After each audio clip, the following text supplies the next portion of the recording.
हाँ, तो आपने जो एटॉमिक कोलिजन में देखा था, एटॉमिक कोलिजन में काइनेटिक एनर्जी का जो डिफरेंस था वो कहाँ जा रहा था, आपका एक्साइट करने में जा रहा था आपके एटम्स में जो इलेक्ट्रॉन्स थे। तो वहां पर आपने वो काइनेटिक एनर्जी डिफरेंस को एक्साइटेशन एनर्जी से डील किया था। न्यूक्लियस में क्या है, इलेक्ट्रॉन्स तो हायर एक्साइटेड स्टेट में नहीं जाते हैं, बट न्यूक्लियॉन्स ही खुद हायर एनर्जी स्टेट में जा सकते हैं।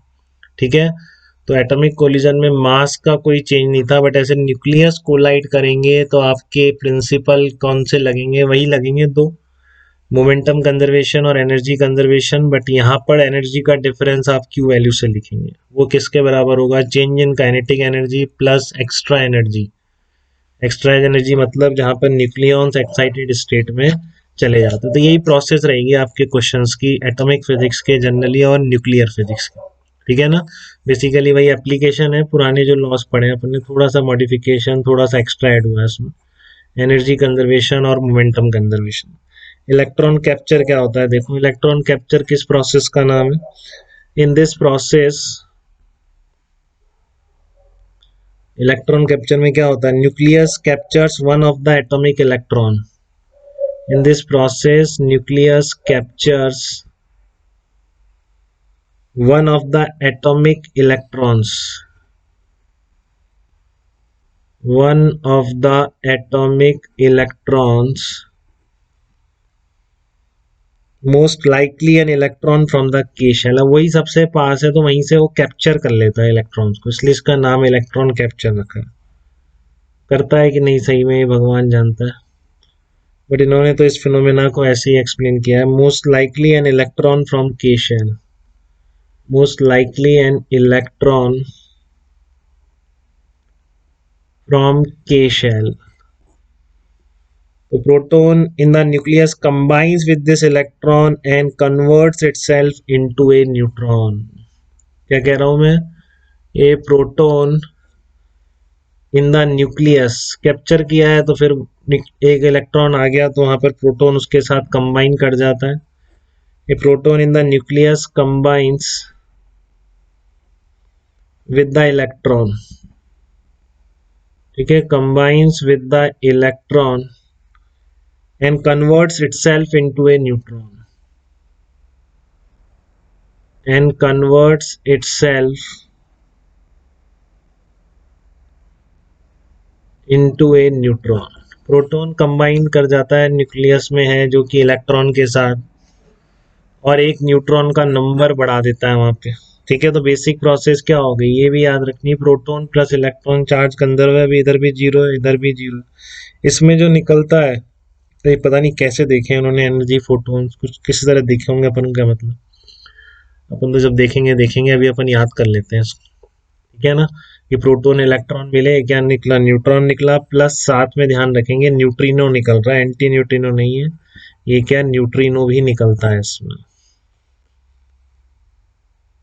न्यूट्रिनो नहीं है यार, हाँ न्यूट्रिनो, ये बार नहीं लग रहा है इस पे, बार था ना उस पे एंटी न्यूट्रिनो पे तो, हाँ तो न्यूट्रिनो है। Neutrino is created in the process and emitted from the nucleus.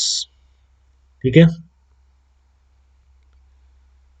The process में भी, प्रोसेस को कैसे रिप्रेजेंट करेंगे, इक्वेशन के थ्रू। जो इक्वेशन है इसकी जैसे वहां बन रही थी, ऐसे इलेक्ट्रॉन कैप्चर को भी है, न्यूक्लियस चेंज होगा क्योंकि प्रोटॉन नंबर और न्यूट्रॉन का नंबर चेंज होते ही प्रोटॉन कम हो गया, एक न्यूट्रॉन बढ़ गया, तो डेफिनेटली ये न्यूक्लियस भी चेंज हो जाएगा, पुराना वाला न्यूक्लियस तो नहीं रहेगा क्योंकि जेड और ए चेंज हो गए। तो जेड एक्स ए लिखेगे आप एक बार, और आपने क्या उठाया, हम इलेक्ट्रॉन ऐड किया है तो -1 ही जीरो इधर कर दो, ये इलेक्ट्रॉन कैप्चर में इधर आ गया। ठीक है ना, इलेक्ट्रॉन कैप्चर में क्या आ गया है, प्लस माइनस, सब लिखना आना चाहिए फटाफट इक्वेशन का, इसमें डाउट नहीं होनी चाहिए, 2-3 बार करेंगे सीख जाएंगे, बहुत सिंपल है। नाम से लग रहा है इलेक्ट्रॉन कैप्चर है तो +1 -1 ही जीरो इसमें ऐड हो जाएगा। ठीक है ना, तो ये क्या देगा आपका, फिर एक तो निकलेगा न्यूट्रिनो और एक नया न्यूक्लियस बन जाएगा। अब क्या कितना होगा उसका ये पता है आपको, इधर Z-1 है तो इधर भी क्या आना चाहिए, Z-1 आना चाहिए, इधर भी ए आना चाहिए, इस तरह से कन्वर्ट। ठीक है, तो अब आप लिख के देखेंगे अपने आप, इसके मास में से इलेक्ट्रॉन का मास माइनस करिए प्लस इसका करिए। चलो लिख लेते हैं, इनिशियल एनर्जी इधर की क्या लिखोगे आप, एम जेड एक्स से माइनस जेड इलेक्ट्रॉन माइनस हो गए क्योंकि न्यूक्लियस है, और प्लस एम ई इधर आ जाएगा, ठीक है, इंटू सी स्क्वायर। अभी आप इंटू सी स्क्वायर लिख रहा हूँ, लेकिन मतलब पता है आपको, एम यू में गिवन होगा, आपको सीधे इंटू 931.5 मेगा इलेक्ट्रॉन वोल्ट करना होगा प्रॉब्लम्स में, ठीक है। उस साइड कितनी एनर्जी चली गई, इसका एटॉमिक मास लिख रहा हूँ मैं, mass of Z minus one into Y है। इसमें से क्या माइनस कर दूंगा, Z minus one electron minus कर दूंगा, ठीक है ना। तो अब देखो इधर क्या बन गया, देखो minus Z M E plus M E बन गया कि नहीं बन गया, अंदर ले जाओगे तो minus Z M E plus M E ऐसा ही बन गया। तो फिर आप इनको सब्ट्रैक्ट करोगे तो फिर mass of electrons cancel out हो जाएंगे, ठीक है। तो इलेक्ट्रॉन कैप्चर प्रोसेस की क्यू वैल्यू भी क्या रहेगी आपकी, इलेक्ट्रॉन कैप्चर की प्रोसेस की क्यू वैल्यू क्या रहेगी, इसका एटॉमिक मास माइनस इसका एटॉमिक मास, यही आ रहा है देखो, इनिशियल माइनस फाइनल का, ठीक है। तो कितना आ गया आपका, एम जेड एक्स से atomic mass minus atomic mass of Z minus Y into C square, ठीक है ना। अब ये इसलिए इंपॉर्टेंट है, इसका क्वेश्चन बेटा एक्सरे से रिलेटेड होके आ सकता है, ठीक है ना, क्योंकि अब इसने के शेल खाली कर दी ना, तो अब इसने एक्सरेज एमिट होने की प्रोसेस बढ़ा दी है, वो आपको एक्सरे में तुरंत समझ आ जाएगा। अभी जस्ट मैं नोट लगा रहा हूँ, ठीक है ना।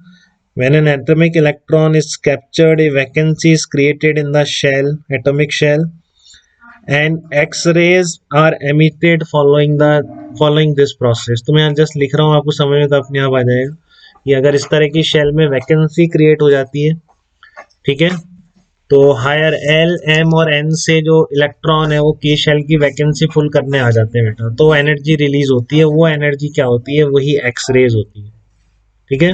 तो अब इसने खाली कर दी, इलेक्ट्रॉन कैप्चर ने के शेल में वैकेंसी क्रिएट कर दी, ठीक है। तो वहां पे देखेंगे आप कैसे कोलिजन के थ्रू वो वैकेंसी क्रिएट की जाती है, तो रूटीन प्रोसेस है एक्सरेज की, बट इलेक्ट्रॉन कैप्चर भी तो वही प्रोसेस कर रहा है, किसने के शेल में वैकेंसी क्रिएट कर दी है, तो higher shell L M N से इलेक्ट्रॉन उस वैकेंसी को फिल करने के लिए जंप कर सकता है, ठीक है। तो X rays are emitted following electron, तो फिर वो कुछ क्वेश्चन कंबाइन कर सकता है बेटा, वो तो बहुत ही इजीली आप कर लेंगे अगर दोनों चीज ध्यान से पढ़ ली तो। X-rays are emitted following the electron capture process. Following electron capture process.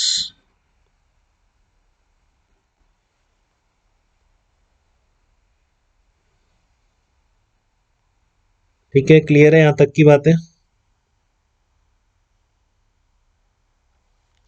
चलिए अब इसकी